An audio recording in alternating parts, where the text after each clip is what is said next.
우리가 교회에서 제일 많이 사용하는 단어 중에 하나는 바로 믿음이라는 단어입니다. 도대체 믿음이 뭘까? 믿음은 마치 살아있는 유기체와 같다, 이런 얘기들을 많이 하고 있습니다. 왜 이런 말을 하냐면 믿음이 성장할 수도 있고 또 퇴보할 수도 있고 또 그 자리에서 머무를 수도 있고, 어떤 경우는 믿음이 있다가도 믿음이 완전히 사라지는 그런 경우도 있다는 것이죠. 그래서 베드로 사도는 성도들에게 있어서 가장 중요한 게 뭐냐? 이 믿음인데, 이 믿음이 퇴보하거나 제자리에 머물러 있으면 안 된다. 이 믿음은 날마다 성장해야 된다. 성장하지 않는 믿음은 온전한 믿음이 될 수 없다. 우리 신앙생활을 한다는 것은 날마다 이 믿음이 성장되는 것을 보여줘야 된다, 이렇게 이제 권면하고 있지요. 예수님은 예수님의 신기한 능력으로 교회에 생명과 또 경건에 속한 모든 것을 주셨다, 이렇게 말씀하고 있습니다. 그 예수 그리스도의 선택을 받아서 하나님의 자녀가 된 사람들, 저와 여러분의 모습이죠. 이런 사람들은 베드로 사도가 어떻게 표현하고 있습니까? 신의 성품에 참여한 자가 되었다, 이렇게 말씀하고 있습니다. 그러니까 성도들은 예수 그리스도를 통해서 신의 성품, 하나님의 성품에 참여한 자가 되었으니까 이제 더 이상 썩어질 이 세상의 지배를 받고 이 세상에 목숨을 거는 사람들이 아니라 바로 하나님 나라에다가 생명을 걸고 하나님의 말씀을 우리의 삶 속에서 실천하는 그런 삶을 살아야 된다, 이렇게 이제 말씀하고 있는 거죠. 그래서 그리스도인들은 이 세상에 썩어질 정욕, 여기에 관심을 갖는 것이 아니라, 이 정욕으로 사는 것이 아니라 하나님의 성품, 신의 성품에 참여한 자로서 하나님이 주시는 능력, 하나님이 주시는 그 힘, 그것을 가지고 이 세상에서 삶을 살아야 된다, 이렇게 말씀하고 있습니다. 우리가 예수를 믿는다, 이 말은 결국 뭐겠어요? 예수님의 말씀을 우리의 삶 속에서 실천한다. 언제나 예수님이 나와 동행하시고 나도 예수님과 늘 동행하는 삶을 산다, 이런 것 아니겠습니까? 우리가 예수님과 늘 동행하는 삶을 살게 되면 어떤 일이 일어날까요? 당연히 우리 속에서 변화가 일어나죠. 그러니까 믿음이 있다는 것은, 믿음이 날마다 성장한다는 것은 다른 말로 표현하면 뭐겠습니까? 우리가 날마다 변화가 된다, 변화된 모습을 보여준다, 이렇게 이제 얘기할 수 있죠. 그래요, 우리의 믿음은 우리의 성품을 바꿔줘요. 우리의 삶을 바꿔줘요.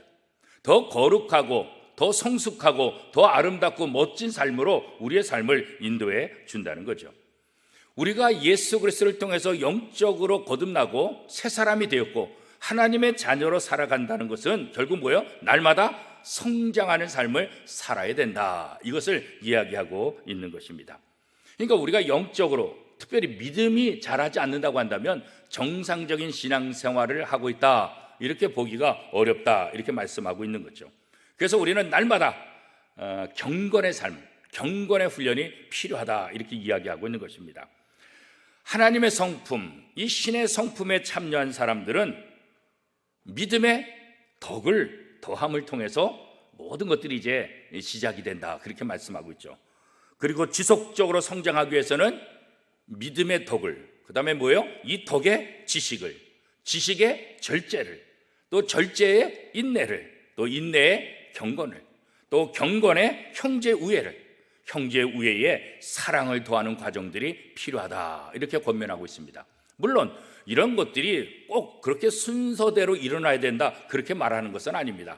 물론 순서가 뒤바뀔 수도 있겠죠. 아무튼 순서가 중요한 것이 아니라 이렇게 삶 속에 변화가 일어나야 되고 또 날마다 성장하는 모습을 보여줘야 된다, 이렇게 말씀하고 있는 거죠. 그런데 이런 것들은 우리가 날마다 믿음이 성장하는 데 있어서 되게 필요한 요소라는 거예요. 이런 요소가 없이 나 신앙생활 잘하고 있어, 나는 날마다 믿음이 성장하고 있어, 이렇게 말한다고 한다면 그건 뭔가 문제가 있을 수 있다는 거죠. 우리가 남에게 유익을 주고 남을 하나님 앞으로 인도하기 위해서는 우리의 믿음이 자라야지, 우리의 믿음이 시원찮고 우리의 믿음이 성장하지 않고 우리의 믿음이 퇴보하면서 어떻게 남들에게 하나님의 나라를 설명할 수 있고 믿음을 이야기할 수 있겠습니까? 성도는 하나님의 부르심과 택하심을 통해서 우리가 변화된 사람이에요. 그리고 날마다 성장해야 될 그 책임이 있게 되는 거죠. 하나님께서 죄인인 연약한 나를 선택하셔서 하나님의 자녀로 삼으셨다는 이 확신은 우리에게 그냥 확신으로 끝나서는 안 되는 거예요. 이 확신을 가지고 있는 사람들은 삶 속에서 하나님의 자녀답게 삶으로써 내가 하나님의 자녀라는 것을 표현하고 증거해야 된다. 우리가 구원에 대한 확신을 갖는 거, 이거 중요해요. 그러나 믿음이 없으면서도 그냥 막연하게 나는 구원받았어, 막연하게 나는 날마다 믿음이 성장하고 있어, 나는 날마다 은혜 가운데 살고 있어, 막연하게 이렇게 말하는 것, 그게 중요한 것은 아니에요. 우리가 그렇게 말할 때는 우리의 삶을 통해서 우리의 영적인 뭐든지 그런 것을 통해서 저 사람이 날마다 성장하고 있다, 성숙한 신앙인의 모습이다, 이것을 보여주지 않으면 내가 말하는 것 아무런 의미가 없게 된다는 거죠. 우리의 말하고 우리가 성장하고 성숙해져가는 그런 우리의 모습과 어떻게 해요? 일치가 돼야 돼요. 믿음과 행동이 일치가 돼야 되는 거죠.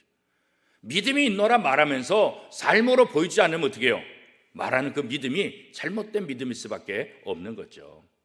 이제 성탄절을 또 앞두고 있습니다. 우리를 구원하시기 위해서 이 땅에 오신 예수 그리스도, 이 어두운 세상에 빛으로 오신 예수 그리스도, 그 예수 그리스도를 우리가 우리의 구세주로 영접함을 통해서 우리가 하나님의 자녀 됐고 우리가 새 사람 된 것 아닙니까? 이 성탄절을 통해 다시 한번 우리의 믿음이 있음을 온 세상에 다시 한번 증거할 수 있기를 바랍니다. 이번 성탄절을 계기로 해서 우리의 믿음이 날마다 성장하는 믿음으로 다시 시작할 수 있는 은혜로운 성탄절을 준비하는 복된 성도가 다 될 수 있기를 축복합니다.